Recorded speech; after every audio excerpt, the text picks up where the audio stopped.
it's one of those things that happened really by accident. I was in a pub in North London, in the Victory in Pinner, of all places, and Mike was there. I think Mike was there to actually meet a girl. I met Ian in a pub because I was up there chasing a woman who later... did she marry Alan? She might have married Alan. Christ, that's bloody awful. I can't remember who Alan married. He went out with her anyhow, I know that much.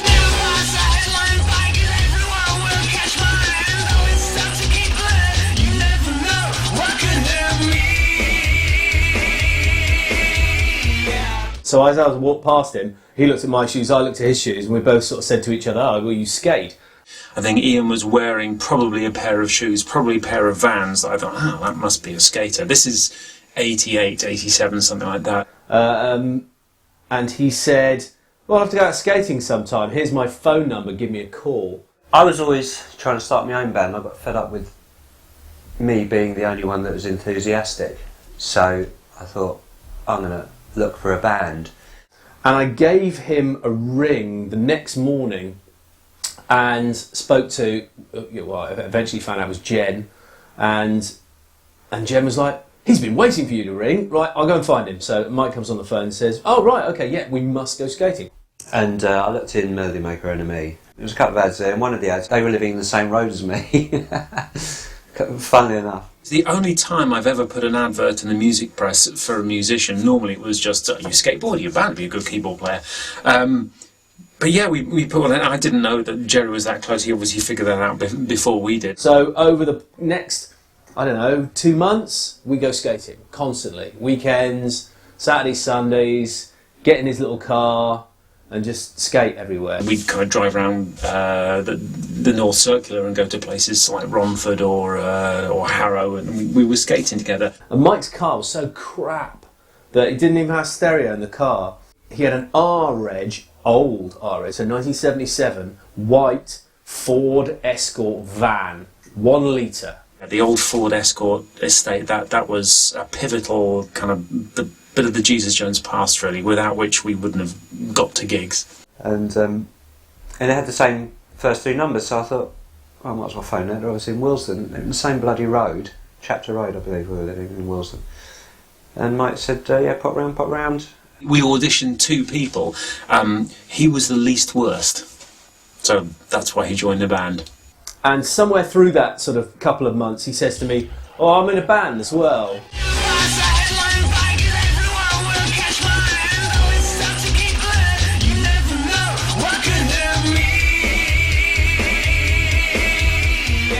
He was a guitarist, and at that time that was cool because he'd always sit around the classroom playing a guitar at lunchtimes, and I had then, believe it or not, aspirations to be a singer.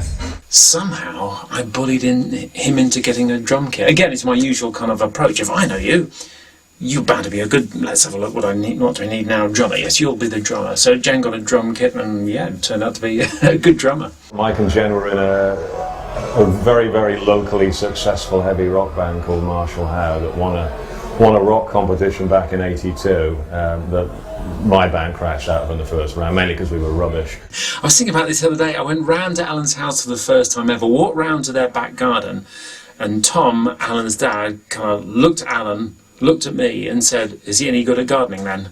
And Al said, no, Dad, he's here about something else. He's not here to dig the garden up." That was my first introduction to Alan. Well, the band that me and Mike formed sort of fizzled out when mainly he had bigger ideas and wanted to take it somewhere, and then asked me if I wanted to do it with him, and I said yes. And the idea was to leave where we were in the west of England, move to London and make a crack of it. I think the first name of the band was Camouflage, which is it was 1984 when that kind of thing flew.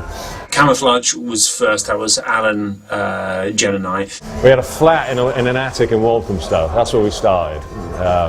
Tiny little, well, there was 3 bedrooms, one of which was a living room as well. So that was the thing about being a 3-piece band. It was just humiliating when the audience numbered less than the band did. You know, we had quite a few of those gigs.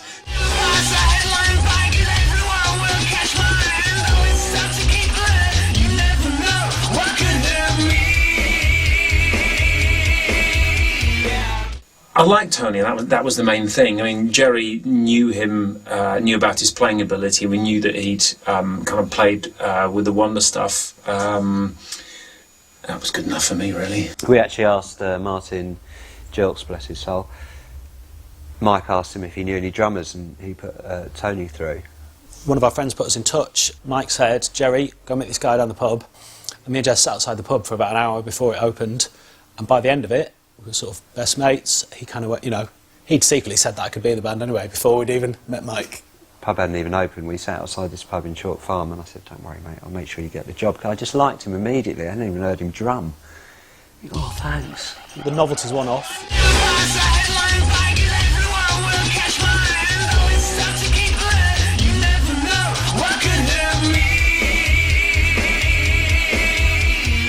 With camouflage and big colour, there wasn't really anything consistent where I come to that. Yeah, I've kind of got myself on the railway tracks now, and now we can just go fast. It was looking for those railway tracks, looking for the path, looking for the route. Mike had an idea for some radically different songs, one of which was Info Frico, and we put a 3-song demo together in sort of mid-1988, and that song, Info Frico, got released as it was, £25 demo. I remember Jen took the CD to Food Records without even telling Mike. It wasn't even mixed properly. I think we were going to give it another mix. Those versions that he played me were the versions that ended up on the album.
Before Jesus Jones, we were a slogging band for probably 3 or 4 years before we got the deal. But because Jesus Jones did happen really quickly and we got that attention really fast, people thought we were a bit industry manufactured, that we just appeared and gone bang. As the four of us, Ian wasn't in the band then, me, Alan, Mike and Jen, I think we'd been knocking around for about 1.5 years together. The rest of the band were jobbing musicians, proper jobbing musicians. They spent time toiling at the rock and roll coalface, playing crappy gigs in village halls with useless other rock bands. That goes towards creating a band, the blood and the sweat and the toil, and I never had any of that. As soon as I come off stage and I see my friends, "What is your keyboard player on? What does he take before he goes on stage?" Nothing, I promise you.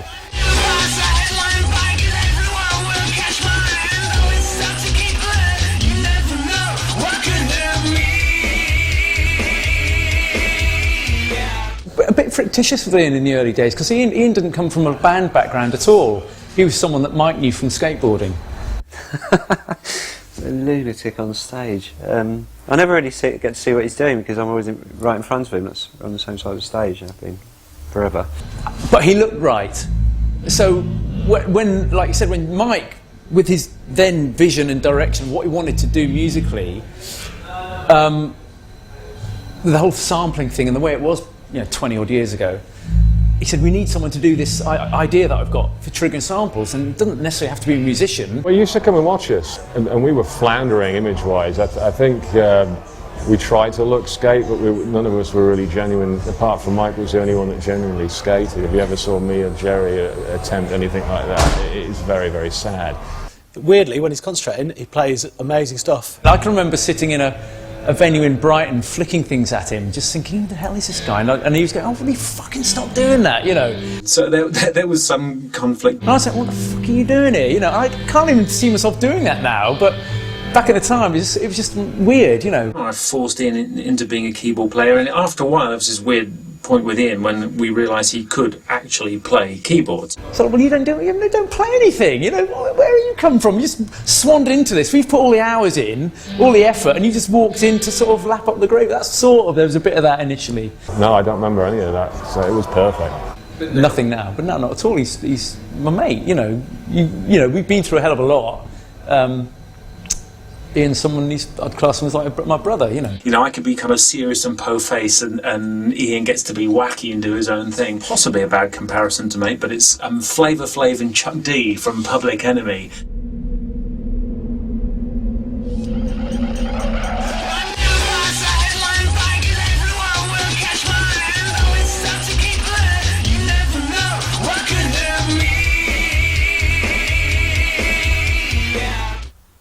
He's incredibly hopeless. I mean, he's totally hopeless. He's useless. Loose cannon. He did the pretty boy thing very well. And, you know, sometimes I never trust his ability to sort of discern between left and right. Bit reckless, crazy. Alan's fun isn't destructive, doesn't harm other people. Harms himself an awful lot, I'm sure, but, you know, that's his choice. Fought together, we've been in rucks and all kind of mess, rested. He's unreliable, you know, he goes missing. Oh God, anyone will tell you any number of tour stories and anecdotes about Alan. Why aren't Jerry and Alan rehearsals? Because they're in the police station. I won't go into that one. He was possibly the biggest party animal, along with Jerry, so he was the one who got arrested in Japan for riding on the back of someone's motorbike without a helmet, or kind of woke up in the imperial duck ponds wearing someone else's clothes. I'm not sure if I honestly don't remember.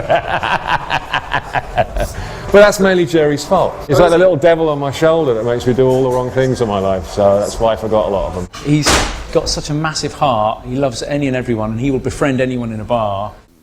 I suppose Alan is my ultimate best friend on this earth.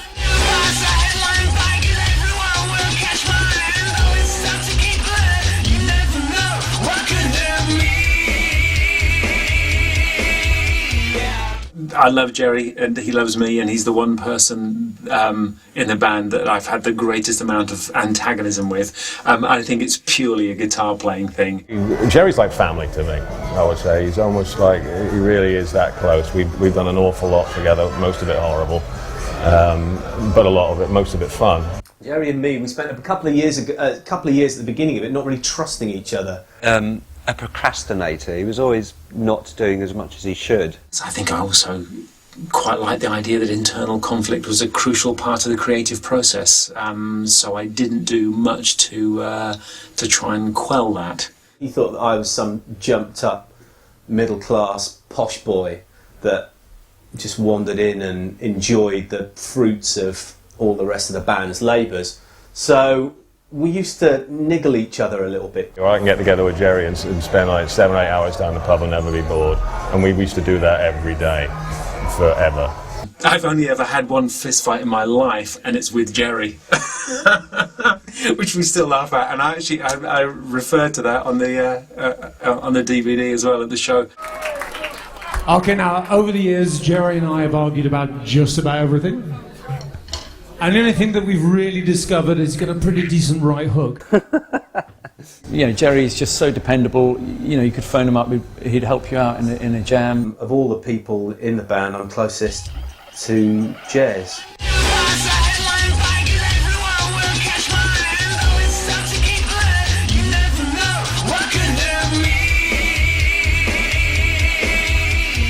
Well, Tony's been with us for what, longer than Jen? I think I met him on the Friday night. Our first gig was New York, the Saturday after. Tony was a fan, and I remember him having conversations with me about joining the band. He was nervous about it, you know, all this stuff. Because everybody sort of thinks that, you know, Jen was the kind of original long-time drummer for the Joneses, and Tony was the sort of is the stand-in replacement. Tony's been there longer than Jen. He's become the main guy through dint of being there through thick and thin. He's been absolutely brilliant at just slotting into the band, being different from Jen in many ways, but still every bit as personable and easy to get along with. We appreciate when we were touring back maybe 10 years ago with him. He was picking up the slack that me and Jerry were getting a bit tired, and so he would go out and do all the stupid things till 5, 6 in the morning that I used to like to do. Tony's been absolutely great because I don't know how much younger than us he is. It could be 3 years, it could be 20, I can't remember these days, but it's great that at his age we can still refer to him as young man a lot. When Tony started, I remember Jerry said something to us about Tony, and said one of the things was that he was incredibly young, and I remember thinking at the time, God, is he going to be able to handle a bunch of old farts like us? He's referred to it in the band, well, certainly for me, as the Night Beast. We used to share hotel rooms together, and I would be in bed as soon as I could and up at kind of 6 in the morning, which is generally when Tony was coming in. In fact, I think a classic example of this is when we played in Australia a while ago. Sydney, the day after the gig, I got up at 6 o'clock in the morning. I was going across a hotel foyer at 6 a.m. to do a run down to go out running to the Harbour Bridge. And as I went through the threshold, there's Tony coming in at the end of his day. And that's Tony and I. Jerry loved it because as soon as he joined, he dropped the average age of the band by about 10 years. Young tune. Brings the average age of the group down. I like that.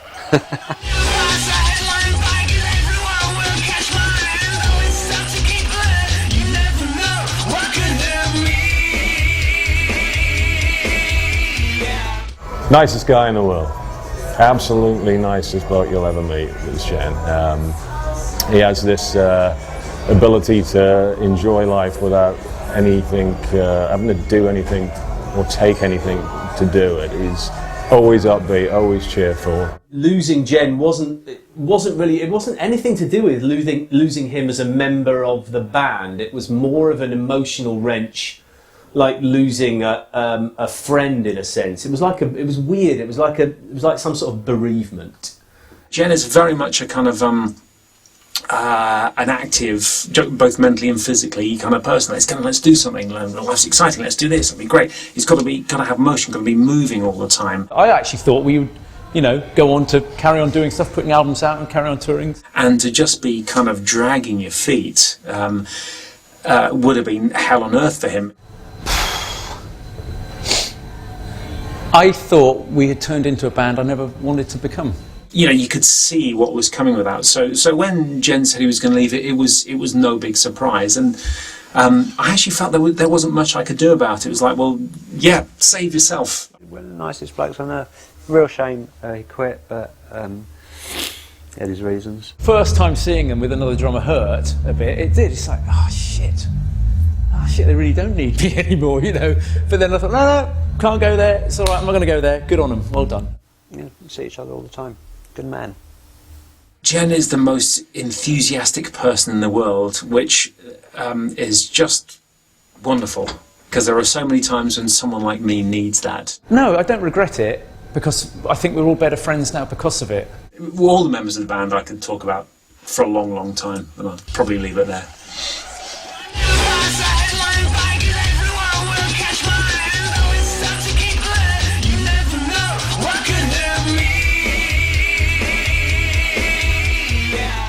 God, we really can't. Mike is a little bit.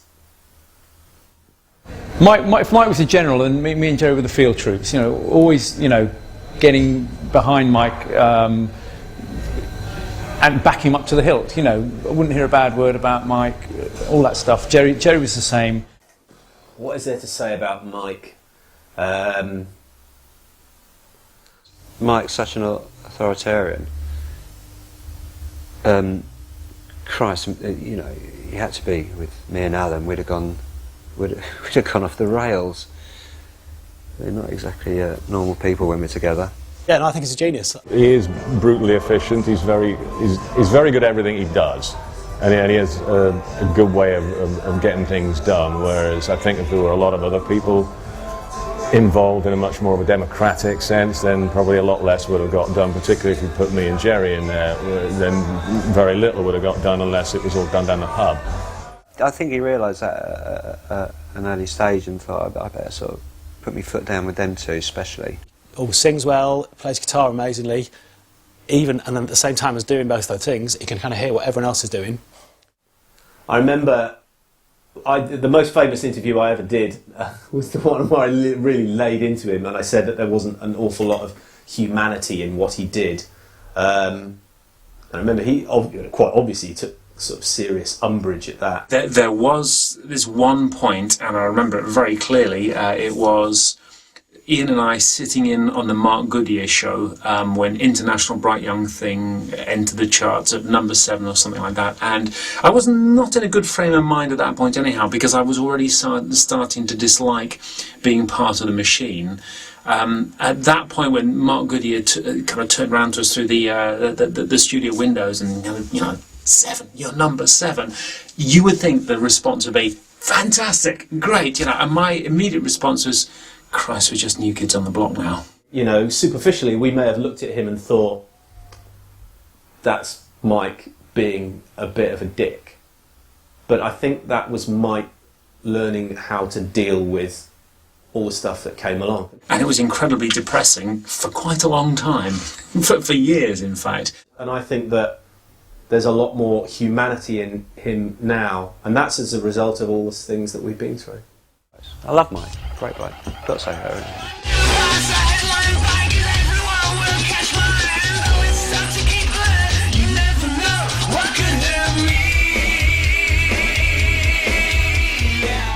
We're a lot closer now than we ever were, and we were always incredibly close and tight as a band, like being with brothers.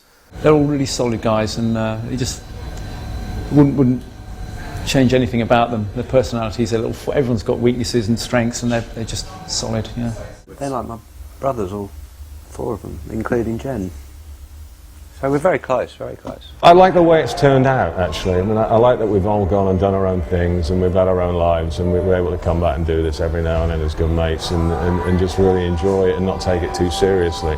That's the best thing about it. I mean, if for me personally, if the Joneses hadn't split up, then I wouldn't have done all these things in Chicago, which you know, I really value. It doesn't bother me if we're playing somewhere massive, a festival or a small club. It really doesn't bother me at all. I just like to get together with the guys and, you know, rock. People are always quite surprised by Jesus Jones, of the fact that we, you know, kind of quarter of a century later on, 30 years in the case of Alan, Jen and I, that we get on well. And I think that's probably because I do have this strange technique of, do I like them? Yes. Which instrument shall I make them play? I think because it works that way around, rather than you're a fantastic guitarist, a real arsehole, but a fantastic guitarist, let's get you in the band, then that works out better for us. And seeing Mike on stage now, he looks relaxed, but it was always like so serious and so focused and no mistakes, it's got to be right. Okay, yes, there's always an element of that, but now it looks like he's having fun, which I never really thought Mike did. He didn't look like he was enjoying it, and it's great to now I can stand back and go, there's my boys up there, they're having fun, it's lovely to see.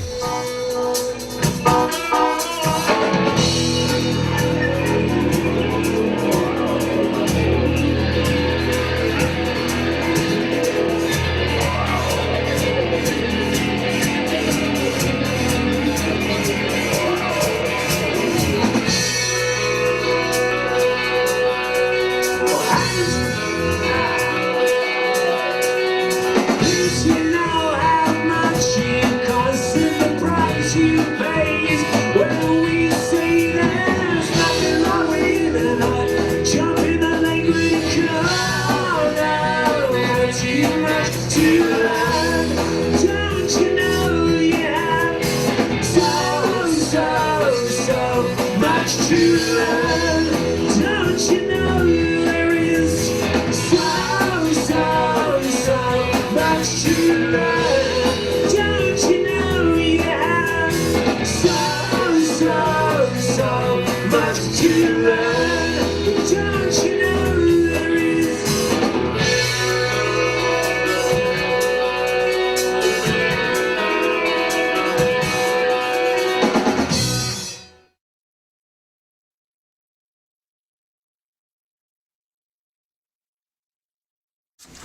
always disliked the really kind of